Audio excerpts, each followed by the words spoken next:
Well, howdy, y'all. Hope you're all having a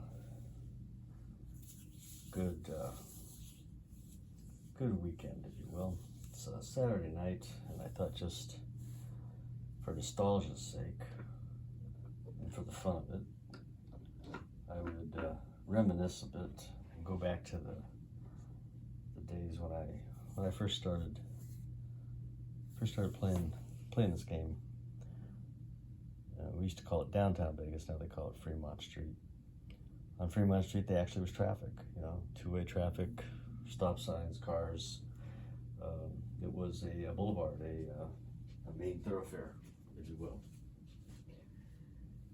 And I was thinking about this today, but it was almost almost a half a century ago. 48, 47 years ago. When I first started playing craps down there, and you could literally, they would book a 25-cent bet on the pass line. They had actual quarter tables as when I first started playing it. And those were a little bit harder to find, but you certainly could find $1 and $2 tables, and $1 was very, very common. 50-cent tables, yeah, here and there, and there was a couple places where you could play a quarter game. So for literally for a $5 buy-in, you get 20 quarters, and that's, if you just want to play pass line and one come bet, you could play for a while. And that's what we did. And that's how I learned this game. So I thought I would buy in for $10. So there's, let's see, there's 10, 20, $30. So basically, that's it. That would have been a big buy-in. I probably that would have been my buy-in, but I'll throw a couple of nickels in here. This will be my buy-in, if you will, and we're on a dollar table. We'll just chat, and of course, I knew nothing about dice setting in those days. I didn't know what it meant. The dice would come to me, and I would pick them up, and I literally would do this, and I would do that. Yeah, I threw a 7. Lo and behold, how funny, I threw a 7. So, you'd win $1. And, you do it again. Now, of course, you would never parlay. I had no understanding of any of that.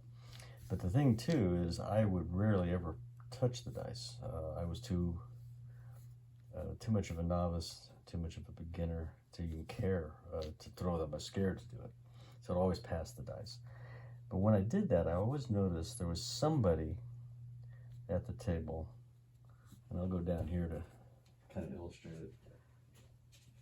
And they were usually at the end of the table, and they had a beautiful arc toss that would go like that.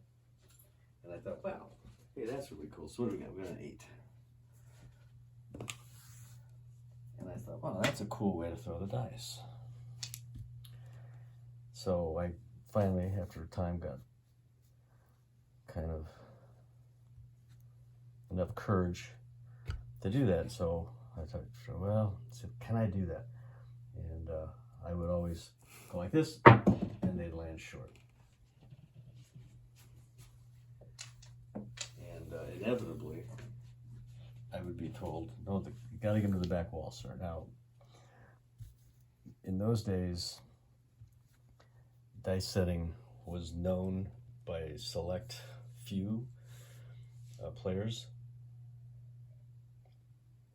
The casinos and the dealers were aware of it to a certain extent. They understood rhythm rolling. They understood, I believe they understood that, that there were good shooters out there, and that their rule of hitting that back wall ensured a random roll. So I just threw for 8.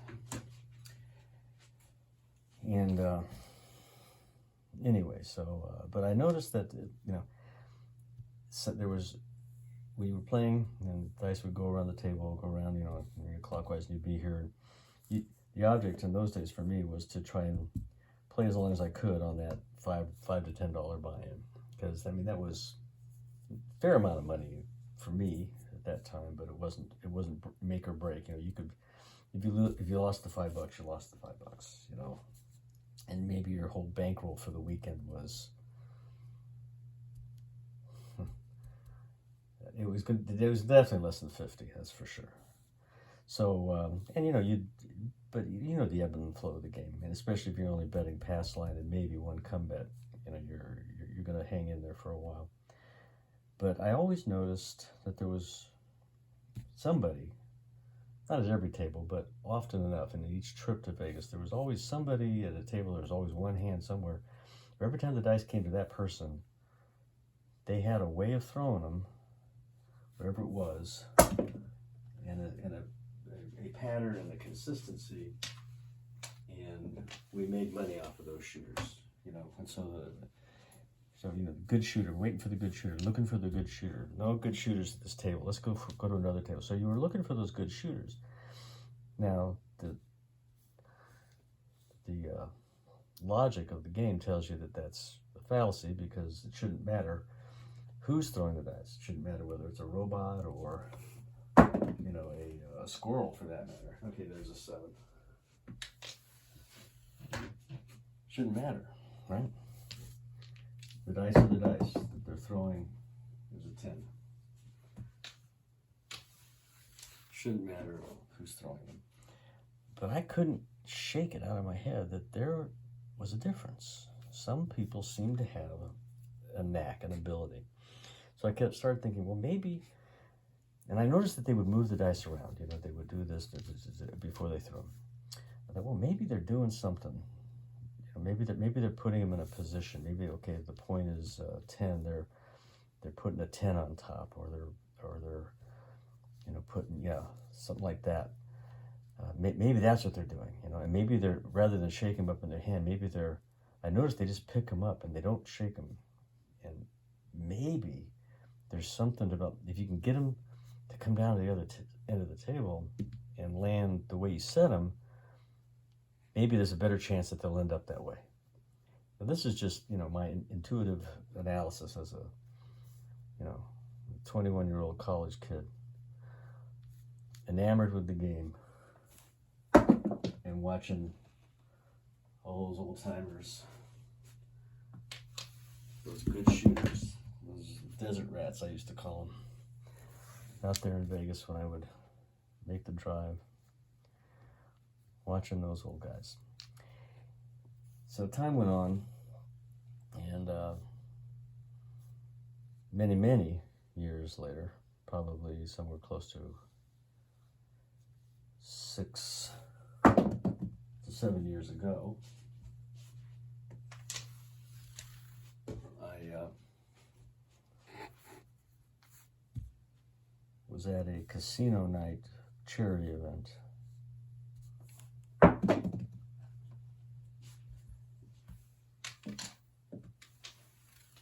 And same thing happened, you know. Folks at the table were all, you know, betting, because it's, you know, it's play money, so you're betting like a nut, and things you would never do with your own money. And there was this one guy, and every time he touched the dice, the table made money.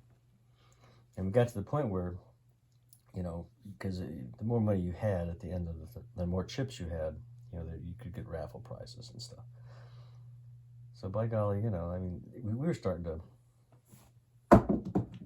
just let the dice go to him, you know. There's a 7.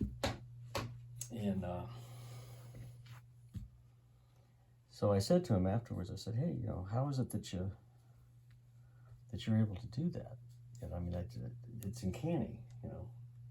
What are you doing? And I noticed he had this thing, I mean, my goodness, he had the most fastidious, he would, make sure that you see, he'd get the dice, you know, he'd position them, and he'd get in like this, and he'd get this sort of, like, I'm imitating it, and it's not correct, but he'd do this thing like this, and then he would just like that. What I got hard for. No, I think I had that in a hard way, so it doesn't matter. But, and so I noticed he was doing that, and I said, so, what's your secret? And I'll never forget this, because the guy probably was maybe 3 or 4 years older than me. He goes, kid, it's called dice setting. Look it up. It's on the internet. So sure enough, I did. And that was the beginning for me of beginning to understand that all those times when I would see those shooters in Vegas who would fastidiously position the dice and then very carefully, and they had that high arcing toss like that there was something to that. There was something to that. So I started, I pulled out an old pair of dice I had from the Golden Nugget. I still have them. And they were, canceled dice that you got the gift shop. So I started, okay, so there's this, you got to get your fingers right across. Get your fingers right across here like this, and you got to pick them up just right. And you got to try to throw them. So I started practicing it. And the funny thing of it is, I didn't realize it, but I was practicing from the stick right position, or experimenting is the right word with this from the stick right position. So I'd pick them up and get myself all out here, and I'd do like that. And there's a 3, and I started counting and tracking and whatnot. And I began to think to myself, I think there's actually something to this. I think you can actually position the dice and throw them in a careful and controlled way, and keep those 7s at bay. And then I started reading books, and I think the first book I read about would have been Frank. I think I got it right here.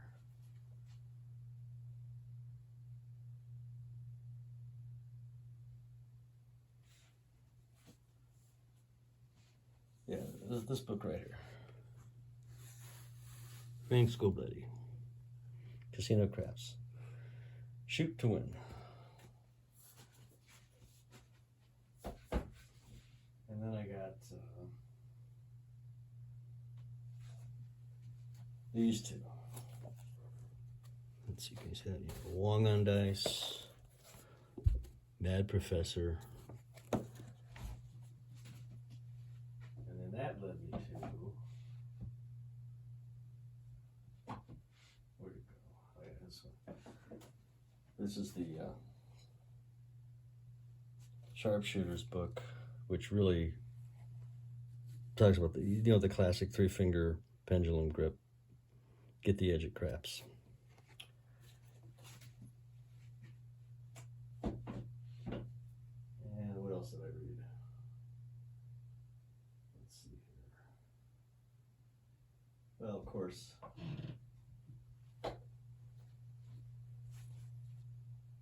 there's this one, which is a classic by Winning Casino Craps by Saberstein, which is basically just all about the game, doesn't really talk about controlled throwing. And I went back to one of the first books I ever got on gambling, which was How to Win by a guy named, God, I can't believe it, Mike Goodman. Can you see that? Yeah. And now this book talks about all kinds of different games, and this is a book written in the 60s, I'm pretty sure.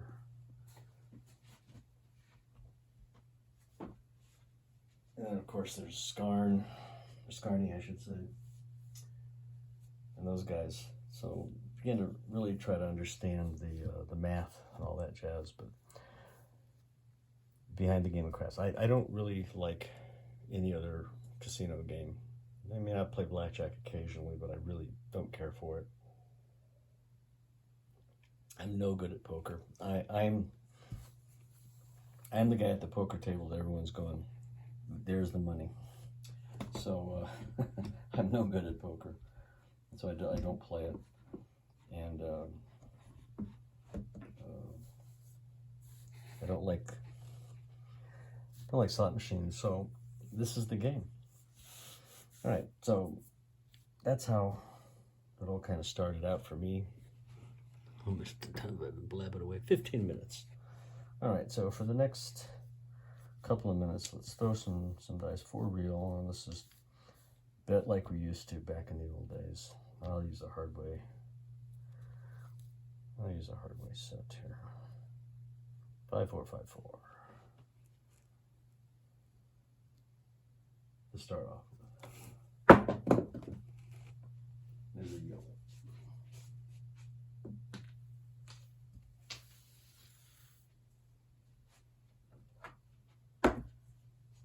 Again, back in the day, that would all right, so let's just go ahead and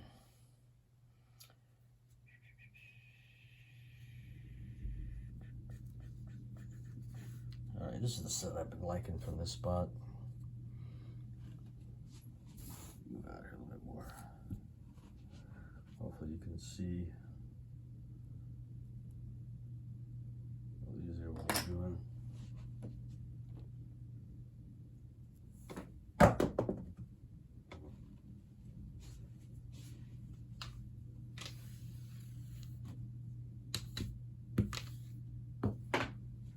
So we lose that dollar.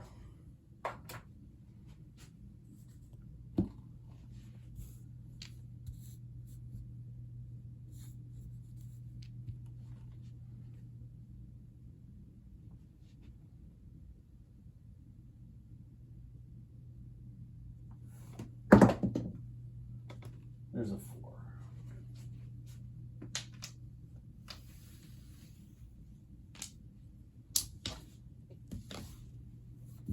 All right. So back in those days,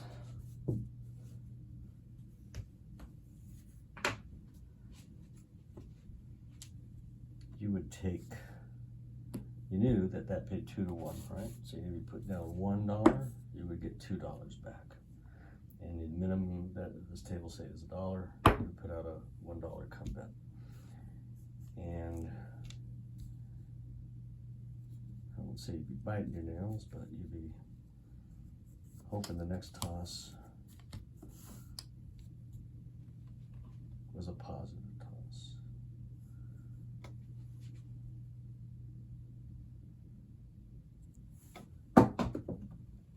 There's a yo.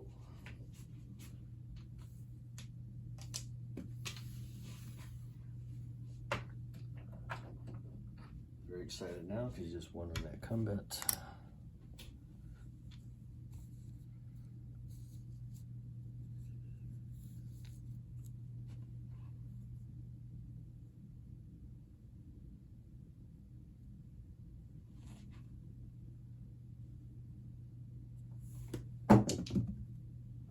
There's an 8. Okay, so that come bet's going to go to the 8. Now, here's where we would run into problems. You can take odds on that 8 based on what the table minimums were in those days. And most tables were 2 times, but downtown, you had many tables that were 10 times and 5 times odds. So that was the case, and you were at a 5 times odds table, which is why you'd be playing downtown. You could go ahead and take a $5 odds bet. And that was now, you know, with a low buy-in like that, we're sweating. We're hoping, oh, I hope.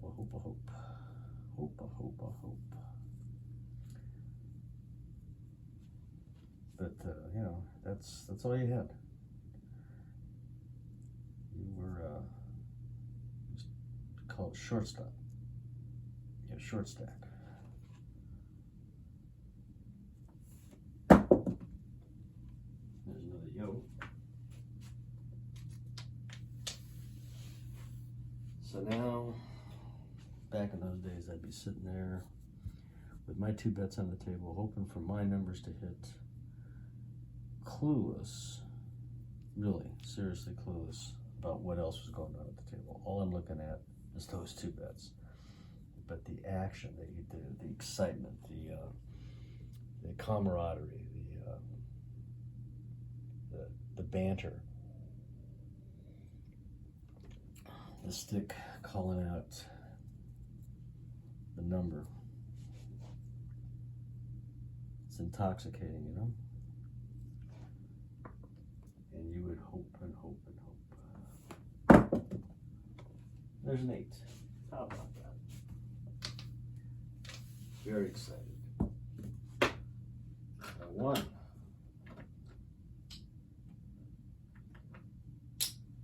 I won $6 and $1. And I'm going to put out another comeback because this is an easy game. And that's the way it went. That's how we played. And then, you know, as time went on, maybe you saved up a few more bucks to go to Vegas with. You'd think, you know what, shit, I'm going to put out 2 come-bets. What the heck? But you were always looking for that good shooter. A person that put the dice in a particular order, preset as it is called, especially it was called then. There's a 12. Ooh, look at the comeback. Lose the comeback.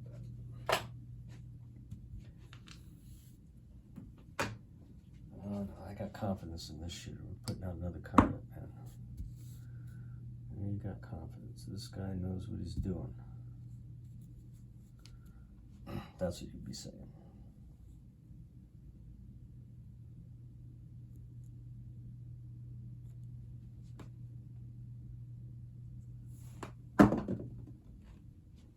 There's a 10. 10 would always scare me back in the day. Oh no, not a 10. The point is 4. Oh, I'll never hit that. So you'd put out $1 because you get paid 2 for 1, and now you just sit here and hope. Hope, hope, hope. Hope, hope, hope. Hope this shooter hangs out a little bit longer. You'd be tempted, so yeah, all right. I'll put out another comeback. I can pay attention to 3 bets. I can watch those 3 bets.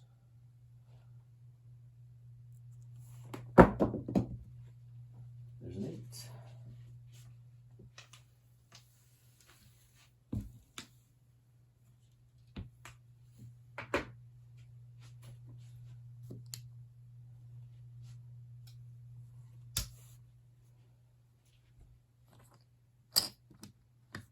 Okay. And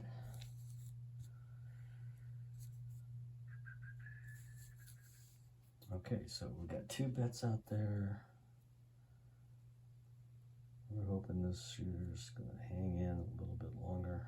Hit one or the other of them, or all 3, or something. Make the point. There it is. You made the point. 3-1-4. The crowd goes nuts. You're high-fiving with your buddy next to you. Everybody's happy as hell. And you're going to get paid a whopping $3. But because you won here, guess what you're going to do? You're going to increase that bet to $2.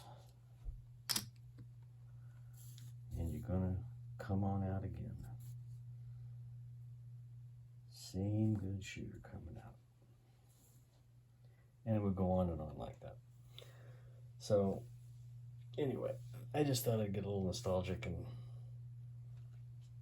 rap with you all about the old days. It's kind of fun. And I hope it was interesting in some manner. But the point that I'm trying to make is that what we know today, what you see on YouTube today, what you read in books today, well, actually there's not very many new books. Those books I showed you are pretty much it. But the concept, the science, the skill has evolved quite a bit and will continue to evolve. You know, you see, I was trying to show it a little bit as I was talking earlier, but you see different approaches, different understanding of what the dice do and how they do it, and what the preposition of the dice. Ooh, well, we're coming out, okay, so there's a 7. All right, no problem. So let's just go ahead and play this out. So basically, if you would have got this back, you would have lost this, you would have got that. So, you know, at that point, maybe you would have won there. So I guess you're making a few dollars, so you can keep playing. But the point I was saying, trying to say was that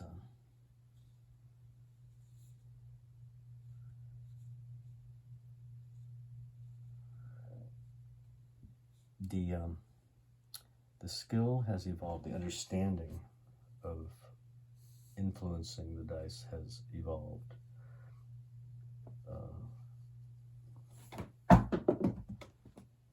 There's a 3. Use that pass on. It has evolved. You know, there's the style, the types of sets that are used.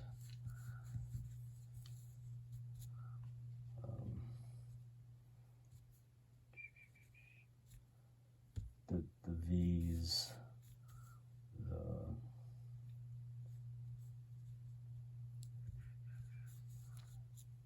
straight, the crossed, the one that I'm kind of liking recently, which is that, excuse me, that type of set. They're all, you know, they're not brand new. They were all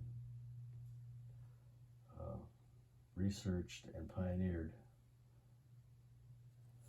but they're just now, well, I won't say just now, but they are over the last few years being much more publicized or made aware via YouTube.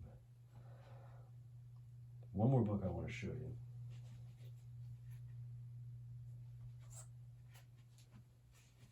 Is this one. Let's see here, can you see it? Okay, this is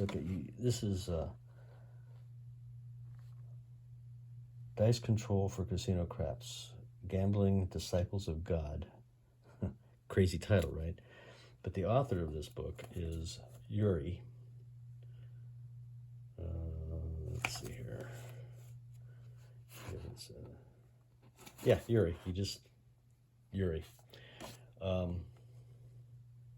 I think he also has a website out there. If you go look at that, you can find pretty much the whole book on the website, different like sort of chapters, but they're all detailed out there. You may hear people talk about the Yuri grip and utilizing the Yuri grip and so on and so forth. This guy, pioneer, absolute freaking pioneer in the skill. This book it's full of stuff that it goes kind of in ways it goes over your head. But read it and reread it and reread it, and you start really understanding the dynamics of what we're talking about here. Well, I think that's probably kind of enough for now. At this point, we're probably 29 minutes in. So we will end this. We'll say adios, amigos, and remember, luck has very little to do with it. Take care, y'all.